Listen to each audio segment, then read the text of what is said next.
Hello everyone, welcome to the chemical biology रग रग में बायो।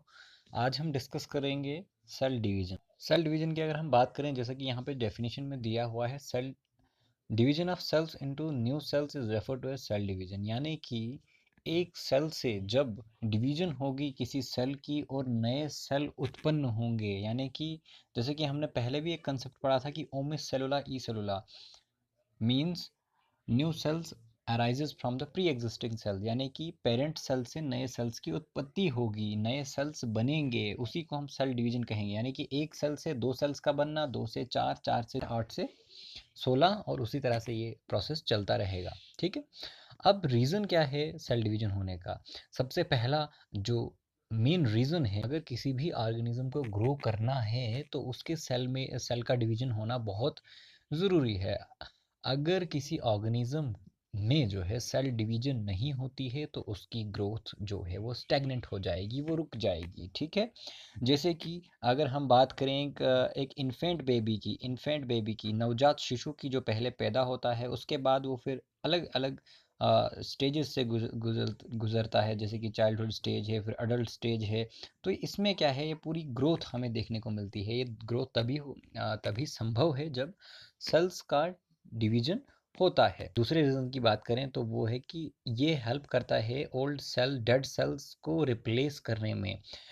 जैसा कि हम देख पाते होंगे कि कभी कभी हमारे स्किन के ऊपर से एक वाइट कलर की जो है परत जो है दिखती होगी, वो जो है एक्चुअली डेड सेल्स होते हैं। Those are actually dead cells, जिनको रिप्लेस करने का काम भी जो है सेल डिवीजन ही करता है।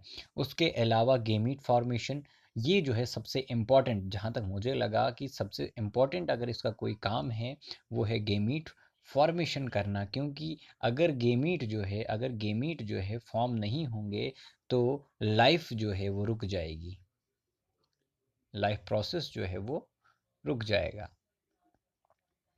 गेमीट्स की फॉर्मेशन नहीं होगी तो लाइफ का पूरा प्रोसेस ही रुक जाएगा। तो गेमीट फॉर्मेशन में भी जो है सेल डिवीजन का एक बहुत अहम रोल होता है। तो सेल डिवीजन जो है दो तरीके की होती है, एक होती है माइटोसिस और दूसरी होती है मियोसिस। आज की वीडियो में हम सिर्फ और सिर्फ बेसिक्स पे बात करेंगे।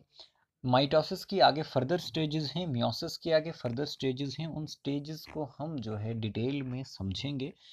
मगर आज हम जस्ट बेसिक्स से शुरू कर रहे हैं सेल डिवीजन को, तो आज केवल और केवल बेसिक्स ही इस वीडियो में हमें देखने को मिलेगा। माइटोसिस क्या है? माइटोसिस को हम इक्वेशनल डिवीजन के नाम से भी जानते हैं। अब ये इक्वेशनल डिवीजन क्या है, क्या होता है इसमें, इस प्रोसेस को हम थोड़ा समझते हैं। यहाँ पे जो है क्रोमोसोम जो है डिस्ट्रीब्यूट होता है डॉटर सेल में, और उनका जो है क्रोमोसोम नंबर जो है वो बराबर रहता है, इक्वल रहता है। यानी कि क्रोमोसोम जब सेल डिवाइड करेगा तो उसका क्रोमोसोम नंबर जो है वो बिल्कुल सेम रहेगा जैसा पेरेंट सेल का होगा। But in case of meiosis it is reductional division. अगर आप यहाँ पे देख पा रहे होंगे तो मियोसिस के केस में हम उसको रिडक्शनल डिवीजन भी कहते हैं। रिडक्शनल डिवीजन क्यों कहते हैं? क्योंकि जब ये जो है सबसे पहले हमें देखने को केवल गेमीट या जर्म सेल में मिलती है। गेमीट्स की अगर हम बात करें तो मेल के केस में जो है हमें स्पर्म देखने को मिलता है, स्पर्म, और फीमेल के केस में हमारे पास ओवम देखने को मिलता है। दीज आर द गेमीट्स, और इनकी फॉर्मेशन के लिए हमारा मियोसिस वाली डिवीजन यानी कि रिडक्शनल डिवीजन होना ज़रूरी है। अभी हम इस पूरे प्रोसेस को समझेंगे कि रिडक्शनल डिवीजन होती कैसे है। माइटोसिस के केस में ह्यूमन बींग्स का क्रोमोसोम नंबर 46। ठीक है। यहाँ पे क्या होता है, एक सेट होता है पूरा क्रोमोसोम का, वन सेट, एक सेट होता है। सेट में क्या होता है, 23 + 23, ये पेयर ऑफ क्रोमोसोम जो कि हमारे पास 46 होता है। तो 23 का जो है एक हाफ सेट है, ये हाफ सेट है, पूरा जो है 46 का फुल सेट ऑफ क्रोमोसोम होता है। अब क्या होगा, माइटोसिस के केस में अगर ह्यूमन बींग्स का क्रोमोसोम नंबर 46 है तो जब ये डिवाइड करेगा सेल और दो डॉटर सेल, अब ये जो पुराना सेल है इसको हम पेरेंट सेल कहेंगे, और ये जो है नया जो सेल बना है इसको हम डॉटर सेल के नाम से जानेंगे। अब इनका क्या होगा, इन केस ऑफ माइटोसिस, ये माइटोसिस का केस है, यानी कि ये इक्वेशनल डिवीजन का केस है। माइटोसिस के केस में इनका क्रोमोसोम नंबर बराबर रहेगा, बराबर का रहेगा। तो ये जो है माइटोसिस कहता है। But in case of meiosis, अब मियोसिस के केस में समझेंगे हम। मियोसिस के केस में क्या होगा, अगर ह्यूमन बीइंग का क्रोमोसोम नंबर 46 है तो वो उसका क्रोमोसोम नंबर जो है वो हाफ हो जाएगा। ठीक है, अगर पेरेंट सेल का क्रोमोसोम नंबर 46 है तो जो डॉटर सेल होगा उसको क्या होगा, क्रोमोसोम नंबर हाफ हो जाएगा। अब ये क्यों होगा, ये मैं आपको अभी बताता हूँ। हम सभी को पता है कि गेमीट्स जब मिलते हैं, गेमीट्स की फॉर्मेशन से क्या होता है, गेमीट्स की फॉर्मेशन से क्या होता है, गेमीट्स की फॉर्मेशन से जाइगोट बनता है, जो बाद में फर्दर, ये जाइगोट जो है फर्दर बाद में किस में डेवलप हो जाता है, एक ऑर्गेनिज्म में, अलग अलग स्टेजेस से गुजर के, ठीक है ना, फिर एक ऑर्गेनिज्म में कन्वर्ट हो जाता है। यानी कि गेमीट्स की ही फॉर्मेशन से ऑर्गेनिज्म की, गेमीट्स के फ्यूजन से ऑर्गेनिज्म की उत्पत्ति होती है। अगर गेमीट्स में मियोसिस ना होके माइटोसिस की डिवीजन होती तो हमें क्या देखने को मिलता, 46 जो है मेल की तरफ से क्रोमोसोम नंबर आता, 46 जो है फीमेल की तरफ से क्रोमोसोम आते, और जब ये क्रॉस करते तो 92 क्रोमोसोम, ये कुछ और ही कैरेक्टर हमें देखने को मिलता। ठीक है, सारा जो खेल है वो क्रोमोसोम नंबर का है। बट मियोसिस के केस में हमें क्या देखना, रिडक्शनल डिवीजन के केस में हमें क्या देखने को मिलता है, रिडक्शनल डिवीजन के केस में हमें ये देखने को मिलता है कि 23 पेयर्स ऑफ क्रोमोसोम मेल से आते हैं, 23 पेयर्स ऑफ क्रोमोसोम जो है फीमेल से देखने को मिलते हैं, और जब ये क्रॉस होते हैं तो 46 पेयर,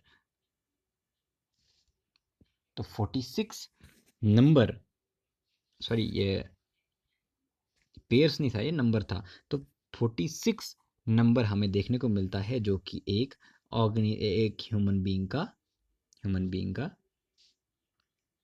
क्रोमोसोम नंबर है। ठीक है, अगर जैसे कि सारा खेल क्रोमोसोम नंबर का है, जैसे मान के चलिए अगर आप क्रोमोसोम नंबर 46 की जगह 48 हो जाए तो 48 आई थिंक या तो ओनियन का है या तो फिर ये रेट का है, इन दोनों में से किसी एक का क्रोमोसोम नंबर है, तो इनके करेक्टर्स में शो होना शुरू हो जाएंगे। तो सारा खेल जो है वो क्रोमोसोम का है। तो इसी के चलते एक दो और टर्म्स जो है यहाँ पे मुझे लगा कि बताने की ज़रूरत है। एक है हैप्लॉइड और दूसरी है डिप्लॉइड। हैप्लॉइड सेल क्या होगा, जिसमें केवल और केवल हाफ सेट ऑफ क्रोमोसोम, या हम कह सकते हैं single set of chromosome present होगा। जैसे कि 46 अगर इंसान ह्यूमन बीइंग का क्रोमोसोम नंबर है तो 23 इज द हाफ सेट, और is a single set of chromosome, then the this 23 number cell, that this 23 numbers of chromosome is considered to be as haploid cell। इसको हम haploid cell कहेंगे क्योंकि half number of chromosome, half he chromosome इसके पास है, तो इसको हम haploid कहेंगे। और डिप्लॉइड हम किसको कहेंगे, जो 46 सेट ऑफ क्रोमोसोम जिसके पास फुल सेट ऑफ क्रोमोसोम हम कह सकते हैं, या फुल सेट या हाफ सेट कह सकते हो, या आप इनको ऐसे कह सकते हो single set and set of chromosome present, जिसमें होगा, जिसमें फुल सेट प्रेजेंट होगा उसको हम डिप्लॉइड सेल कहेंगे। तो आगे हम बात करेंगे, अब नए जो अगला लेक्चर होगा उसमें हम बात करेंगे माइटोसिस के फेजेस की, नेक्स्ट फेजेस की। माइटोसिस के फेजेस में जैसे प्रोफेज है, मेटाफेज है, एनाफेज है, टीलोफेज है, फिर प्रोफेज की फर्दर टाइप्स है, पेचटीन, जाइगोटीन, ये सब हम आगे पढ़ेंगे। तब तक के लिए आप दीजिए इजाज़त, हमारे साथ जुड़े रहिए। इसी के साथ आप सभी का शुक्रिया।